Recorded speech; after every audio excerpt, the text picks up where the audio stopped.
দিনটা ছিল 26 এপ্রিল আর আমি যাচ্ছিলাম ওই দিন আমার মামার বাড়িতে। আমার নানি ছিল বেশ অনেকদিন আমাদের বাড়িতে, তাই নানিকে দিয়ে আসতে যাচ্ছিলাম যেহেতু ভোট ছিল। আর সত্যি বলতে নানি চলে যাবে, ভীষণ মন খারাপ লাগছিল, কারণ অনেক দিন ছিল আর আমার সঙ্গে সব সময় থাকতো। আর এখানে আমি আম্মা পাপা নানিমাকে দিয়ে আসতে যাচ্ছিলাম, আর আমি অনেক মাস পর গিয়ে মামার বাড়িতে থাকবো, একদিনই থাকবো, নেক্সট দিনে চলে আসবো। আর আমরা মামার বাড়িতে চলে এসেছি। আর এই দেখো, এই হচ্ছে আমার একটা মামাতো ভাইয়ের পুচকি। এই যখন হয়েছিল তখন আমি দেখেছিলাম, আর এই 5 মাস পর ওকে আমি দেখছি। আর ও নতুন নতুন ফেস দেখছে, ওই জন্য ওর এক্সপ্রেশনটা দেখো, মানে হঠাৎ করে এতটা মানুষ দেখছে। ওই দিন আমার মামাতো বোনরাও এসেছিল, যেহেতু আমি গিয়ে থাকবো ওই জন্য আপারাও এসেছিল। আর এই দেখো, ওর কানে আমি ফুল গুজে দিয়ে ওর সঙ্গে আমি ভাব করার ট্রাই করছি যাতে ও আমার কোলে আসে, কারণ ও নতুন ফেস দেখছে তো ও আমার কাছে আসতে চাইছিল না। তো যাই হোক, তারপরে ভাবি আমাদেরকে খেতে দিল কোল্ড ড্রিঙ্কস। তারপর আমার আপার মেয়েরা আমাকে বললো যে চলো আন্টি আমরা ফুচকা খেয়ে আসি, আর আমি অনেকদিন ফুচকা খাইনি।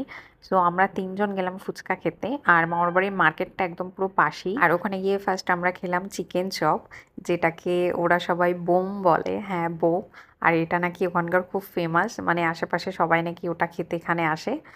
তারপরে খেলাম চিকেন পাকোড়া। তারপরে খেলাম হচ্ছে আমরা ফুচকা। আর দেন আমি বললাম যে আমি একটু আখের রস খাবো, কারণ ওখানে আখের রস ছিল, আর আমার আখের রস বেশ ভালো লাগে। ওরা দুজন খেলো না। দেন আমরা লস্যি খেতে খেতে বাড়ি চলে এলাম। দেন বাড়ি এসে ফ্রেশ হয়ে পুচকিটার সঙ্গে একটু টাইম স্পেন্ড করছিলাম। তারপর রাতে খেয়ে দিয়ে ঘুমিয়ে পড়েছিলাম, আর কোনো ক্লিপ নেওয়া হয়নি। নেক্সট দিন সকালবেলা মামার বাড়ির পাশে একটা জায়গাতে আমার একটু দরকার ছিল, তো ওখানেই যাচ্ছিলাম। আর এই দেখো, পুচকিটাকে নিয়ে যাচ্ছিলাম, আর যেহেতু রোদ ছিল ওই জন্য ওর মাথাতে স্কার্ফটা দিয়ে দিয়েছিলাম। দেখো কত কিউট লাগছে, মাশাল্লাহ বলবে সবাই। তারপরে বাড়ি এসে দেখলাম যে মামার বাড়ির কাছে হচ্ছে অনেক কামরাঙা হয়েছে। আর এই কামরাঙাগুলো অবশ্য তখনও মানে পুরো পাকেনি, কাঁচা ছিল।